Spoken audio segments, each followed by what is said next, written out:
Yeah. Welcome to another episode of Foggy Entrepreneur Connect. I'm chilling with a good friend of mine. I'll let him introduce himself. Boss, how are you? I'm good, man. Yourself? Yeah, great, man. Please introduce yourself. Okay, my name is Khanya Innovation. We are Sidekick Gyms. We provide platforms for trainers to be able to actually manage their business. It's more like a plug and play situation where the trainers, instead of actually being associated with any one gym, they can come here and feel free and book a session with our space, and then they can bring their clients who we don't actually even allow to pay. That's actually the nice thing about our space, is that we're not actually they're not contractually obligated in any kind of way. We just provide the platform for the trainers, and then they can conduct their business. Mouthful. Let's start it, where it started. Okay. Why entrepreneurship? Why did you not decide to go look for a job, become 9 to 5? Why entrepreneurship? Truth be told, I actually did try that. Yeah. With entrepreneurs, there is the well-trodden path. People tell you university and then you get a job. You do the internship and then you start you're proceeding down the line and you feel unfulfilled. Yeah. And then you start having those conversations with your bosses. Where to from here? Those meetings where they give you your 5-year plan. Yeah. And then when you tell them what it is you want, and then they give you 6 to 7 years, and then you start looking at your options. 7 years here doing this. Nah. So me, I just went back to university after that. Went through the postgrad. And when academia started becoming boring, I was like, okay, entrepreneurship, this is the time. We did not necessarily start with the platform for gyms. We actually started with a meal replacement protein shake. But we didn't want to compete with the other big brands or be on the aisles at Clicks and Pick and Pay. So the only way we thought, how can we be able to position ourselves in the best way? And we had a hypothesis, where our hypothesis was, if doctors can be able to provide patients with medicine that they don't even know the names of, then maybe a trainer could also recommend something to the trainees. So we actually played it out in a gym in Valcom with a good friend of mine, Pepe, and he was able to get all his trainees on the product. So that was an ingenious moment for us. We're like, bright light. Okay, the one thing we need to do is support the trainers, because if the trainers are able to prescribe the product to their trainees, then everything works. What do trainers need? They need gyms to be able to train their people. They see these things as assets. So that's how we're able to provide our first space for the trainers, and that's why we do a plug and play where the trainers come in and gyms, and in reciprocity, the trainers are able to recommend our protein meal replacement, and that's how the business has been able to grow. But why in the health space? What interested you the most in the health space? Fitness space. Truth be told, we had started with another product. It was actually quite funny because my mother was unable to groom Gomwood. Yeah. So we're like, my mother's turning 50 and I wasn't understanding why she was unable to groom Gomwood. So I thought, okay, maybe let me research this. And we found out that women from the ages of 50 going down are unable to actually make this product. So we went out and we're like, okay, how can we actually get them the product without them having to brew it? And we saw the process of Mkombo tea was 3 stages. The first stage was the souring. The following stage was the cooking, where it goes into pub. And then the following stage is the last stage, where now the pub gets back into the brewing and takes on the liquidy flavor. And we're like, okay, the first 2 stages we can be able to mesh together by actually having instant pub, instead of actually having to brew it and just get the instant, and then the last product, then we just let the last 2 days be the same thing. So you just get a pack of instant pub, they just put it in a bucket, they mix it themselves, and when that happens, then they're able to get Mkombo in 2 days. The people that we found who were willing to assist us with the production of the product were in Springs, and they were making this meal for stunting children. So these children who, after they get breastfed, they don't get now the nutrition they require for them to be able to grow. So the government has these food programs with these people called Startwell. And Startwell was able to make making the product where even if the kid has the meal once a day, they'd be able to have enough vitamins and nutrients that the body will need. and it's been working and the company is growing. So we thought, okay, if this is to grow body of a young child and it's got oats, sorghum, maize, vitamins, then this could actually be able to work as a balanced diet for someone who's even training because it's to grow. But the problem was that the protein component was too low to be competitive with the USNs and other products on the shelves.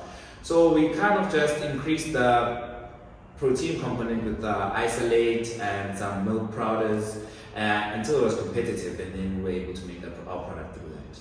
Yeah. What was your background like growing up?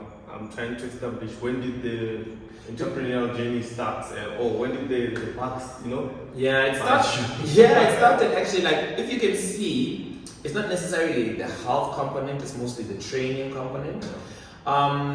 My first job was at Nike, and what I wanted to do was always go into sport. The reason I wanted to go into sport was that I saw that a lot of our sports stars, you start balling when you're playing. It's good times. Then when somebody retires, we're sitting together in a crate now, it's such a beam. Like, what happened to the money, And it's not like a one story. It's like most of the people are like that. People are starting to wake up maybe now, Shabalala and the Kunes, but most of them are still suffering through that. And I was like, okay, I wanted to be someone who actually is able to aid in the financial advice of these sports people.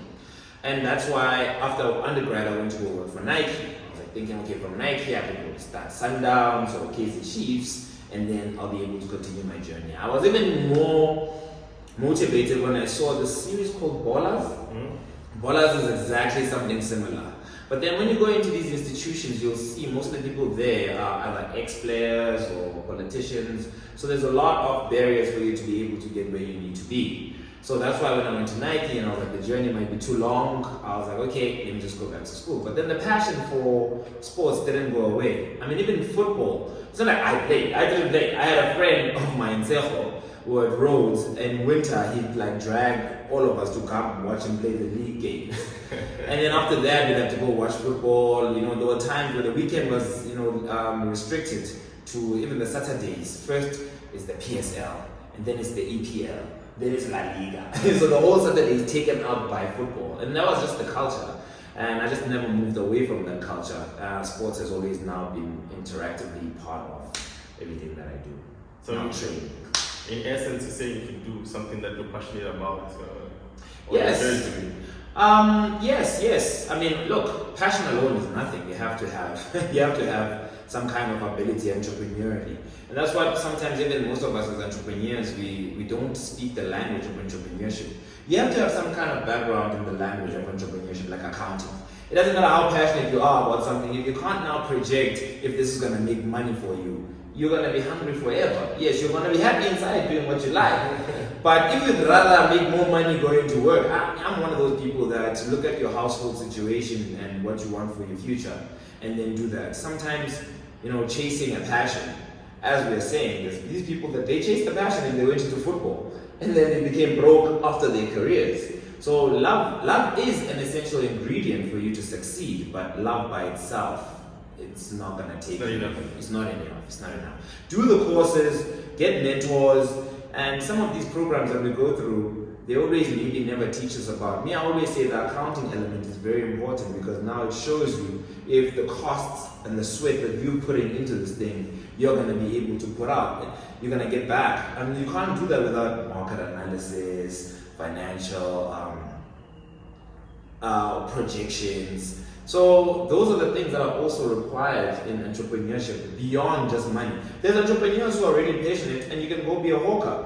And how long is that going to last you? You know what I mean? And you can be as passionate as you want to fry meat or, and then there's a lot of people who go from being gardeners to being landscapers or from, frying meat one day and then the other day you have a Carlitos. But that's like an anomaly. It's not the story. So just because you're passionate about something by itself, it's not enough. You have to have all the other ingredients. So numbers don't lie. So I know a lot of entrepreneurs, they try a lot of things and they fail a lot. So is this your first business or the business that you started and didn't go as you planned? I wouldn't say it's my first business. The other ones, it was not necessarily a business. The other ones were like side hustles. Now, a side hustle or side gig is something that, you know, you're just trying to make extra sense. You know, you're trying to make ends meet. But if we're gonna say official business, this is our first business. The other business I was telling you about, the Soga and Komboti situation, that is still in development because there's certain things that we're still trying to actually perfect there for it to be able to go to market. So that one was number one primarily, and then this one kind of transposed. So I wouldn't say that one failed per se. And the other ones in the past have failed. Not really. You kind of, you know, things just go, you know, ebb and flow until they meet their end. But yeah, this is my first official business with my partners that we're actually going into and taking this amount of risk, dedicating our lives and shooting for the stars. Yes, this is the first business. So how did you know, as we go back, you know, the numbers don't lie. You need financials, some sort of cash to start a business. How did you fund your first project? Truth be told, it's been more like hand to business instead of hand to mouth. Yeah. So we have had to actually had to starve. The thing is, the reason why we have done that is that we believe so much in the model and the value proposition that we have. Right now in the gymming space, the trainers are treated like they're being done a favor by the Virgin Actives and conventional gyms, Viva and Planet Fitness, whereas they're actually the heart and the engine of these spaces. So for us, we're like, okay, if we're able to provide something for these people that will be able to lift the burden that they have to pay in the monthly payments in order for them to even if they don't have any trainees, they still have to pay these monthly payments. And these monthly payments are gigantic. Imagine now when there is no trainees. And a lot of people who are consumers who want to work out, number one, they don't want to be stuck at these contracts for years. Imagine you sign up for something and then the next thing you can't get out of it. And if you have to get out of it, you have to pay big penalties for cancellation fees. So, and then number two, on top of that, people, when they go to the gym, people believe that they are able to get this body that they want.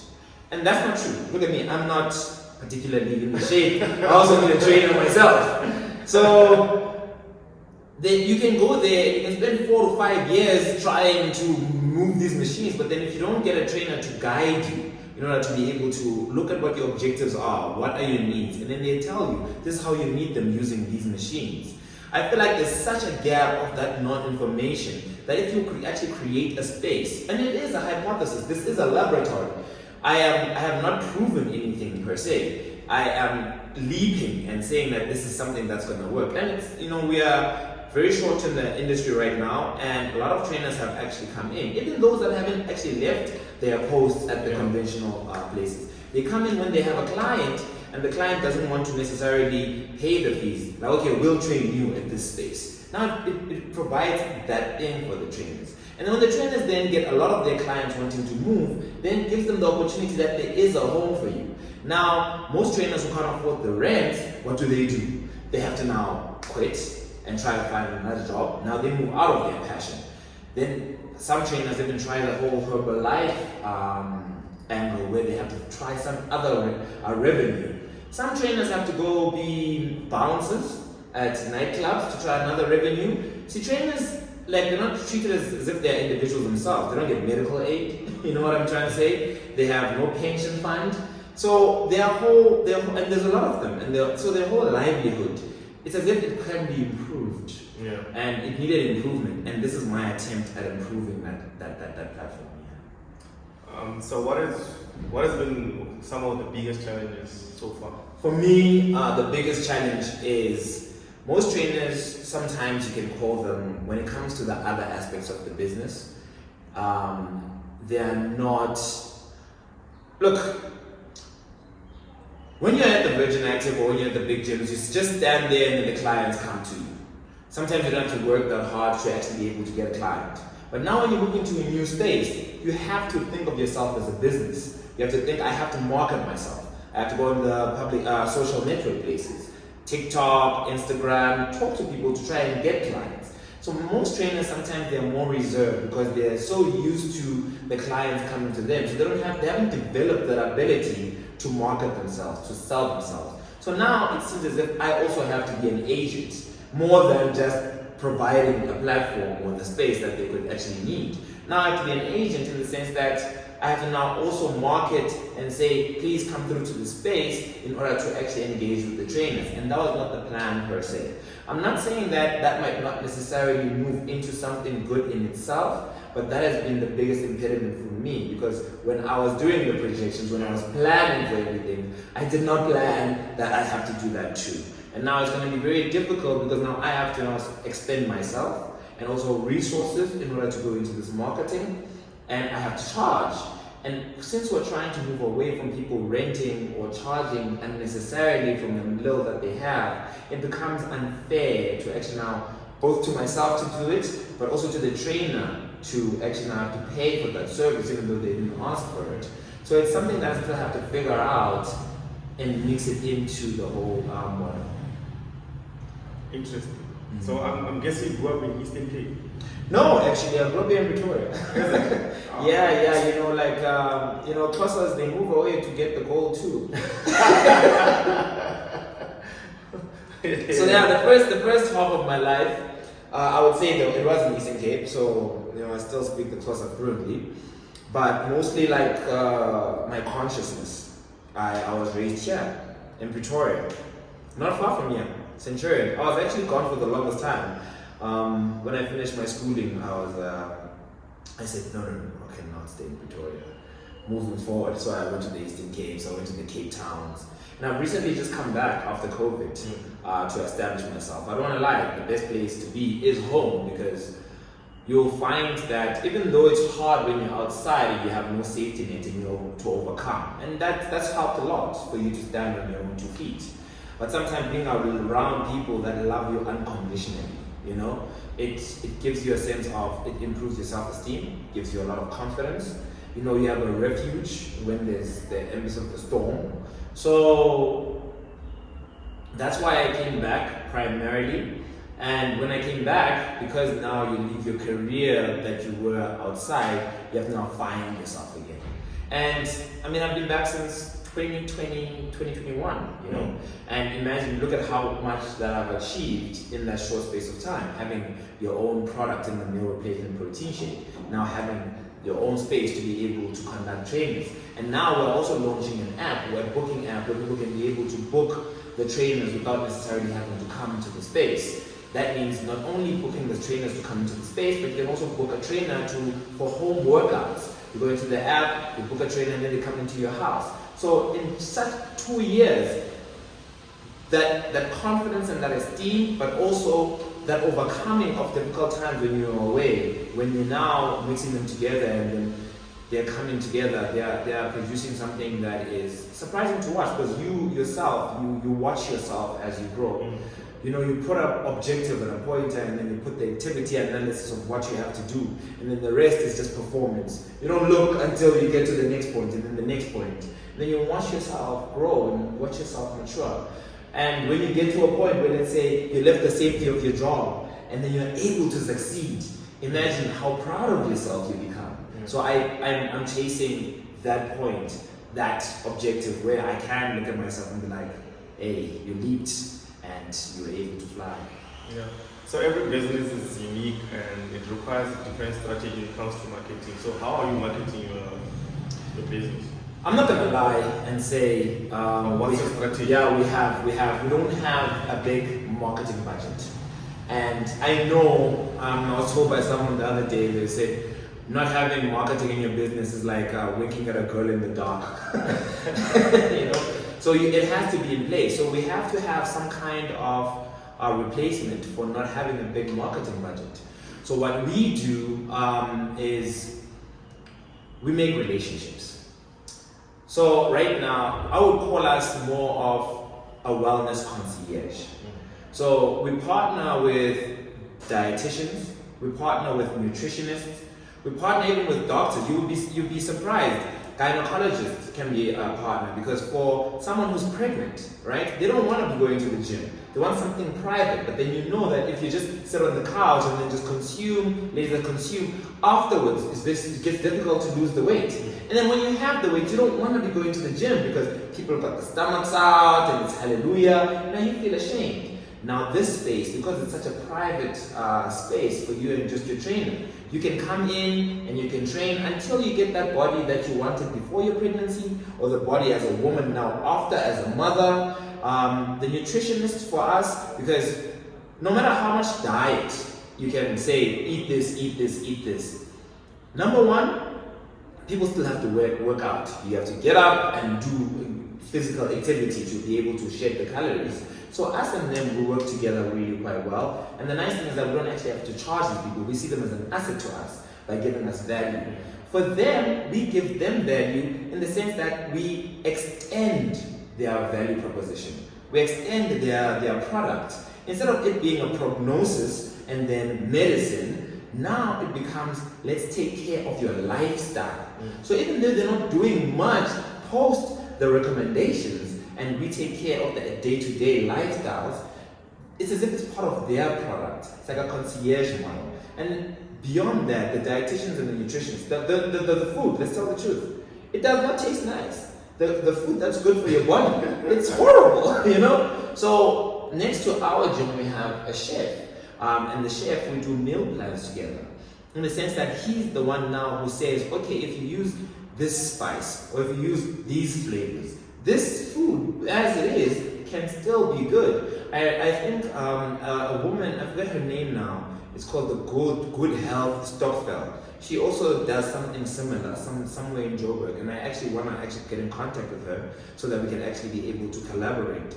So collaborating with chefs, collaborating with nutritionists, collaborating with trainers, that's our model, to create some kind of social club or wellness concierge model for people, not only for their health, but eventually, that's where it's going to start. Eventually, it's going to be for lifestyle and beauty, because it starts with your body before everything else. And even with the salons, you never know. Maybe we might have something that works together. But at this moment, right now, we want to be able to support the trainers, support the nutritionists, support the chefs, and then we'll see what grows out of it eventually.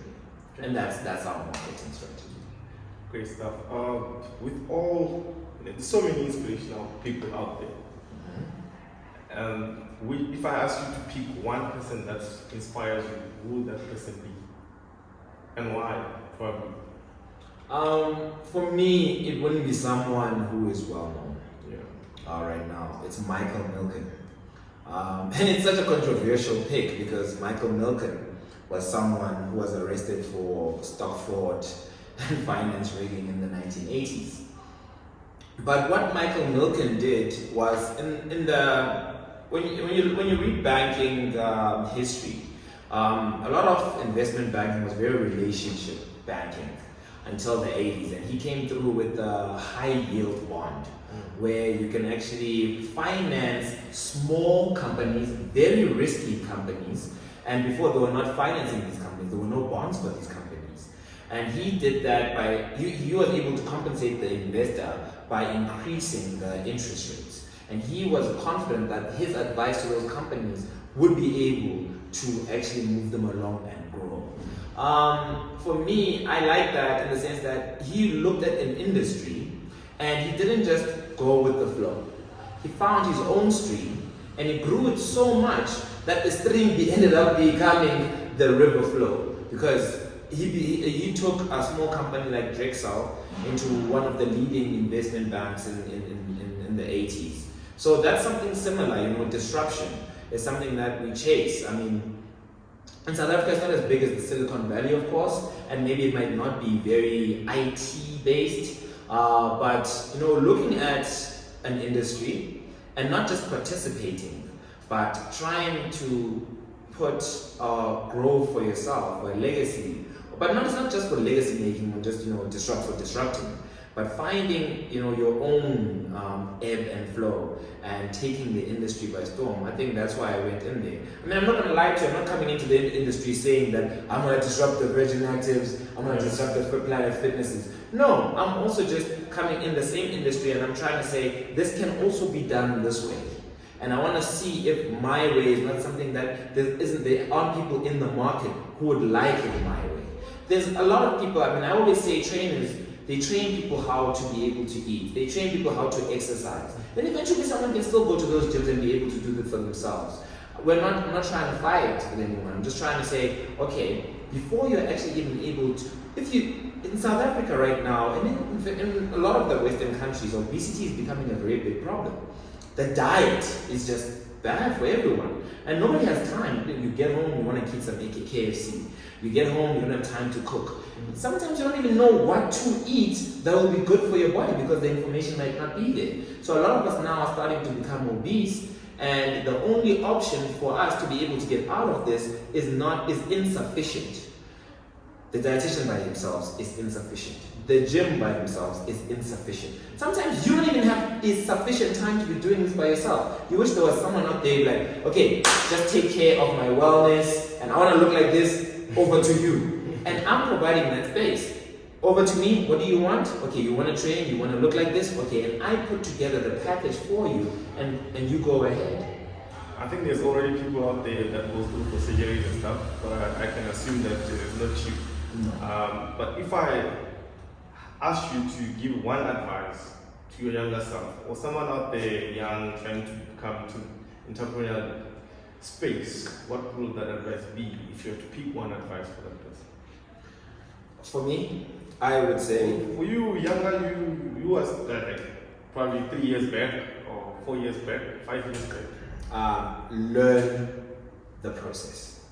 I would say in everything, the language is the best thing. And when they say entrepreneurship, when you go to France, you won't be able to do anything in France unless you speak French. You have to know the language of the place that you're going into. And a lot of these programs, even for entrepreneurs, nobody teaches us accounting. People just say how to analyze the market, how to get the target market, the marketing plan, product, production, but nobody teaches people that the accounting is the essential thing. Without the accounting, you're not going to understand how to do it. You're not going to understand, okay, this model is not working well. Maybe try this, maybe try that. Because the numbers at the end of the day represent the performance. Yeah. And then you know if there's even space for you to enter that market. For me personally, I would say, I know it's a drag for a lot of people, but you would actually save yourself a lot of money. Imagine even you have an investor from outside, and then they're investing a lot of money in your company. You're not even sure how much to give this person, because now you need another person's help to be able to analyze your own books. So accounting, it's a boring subject for many, but if you want to be an entrepreneur, it's essential. Otherwise, you can't speak the language of entrepreneurship without it. I would say that. Through your journey, I'm sure you committed a lot of errors, you learned from them and keep on growing. How did forgiveness help you? Like to forgive yourself for those things that you committed that you feel that you would have probably maybe gone the wrong way about it? Yeah, that is still a journey. I still have to forgive myself for the bigger things. Being in a gymming space, you understand that the only way to grow is for you to overcome resistance. And that's what exercise is. Always overcoming resistance. So when you actually be able to understand that doctrine, understand that theory, you end up now always looking for obstacles to overcome. Of course you have to forgive yourself. That one day you cry, you break down, everything is bad. But if you can be able to pick yourself up and you start searching for obstacles because you're thinking, the easy way is not going to get me to grow. It's not going to get me to the place that I want to be. There's a lot of people competing in the space. How much do you want it? So you have to search for the obstacles. So forgiveness is almost like part of the failure, part of the everydayness, part of everything. You cannot not have it with you because you are going to keep on falling, especially when you go out to look for things that could challenge you and be able to make you fall. Great stuff. From my side, all trainers, this is a pair of forgiveness. When you train, this is the best sneaker to also train with. Subscribe, like, share, so others people can learn as well. You can also earn from the information being shared. Let's keep it real, and together we are stronger together anyway. So we can't do it alone. The more we share information, the more we share these tips, we share our journey. Someone out there needs that answer. Let's get the answer to them. My brother, thank you very much. Our primary location is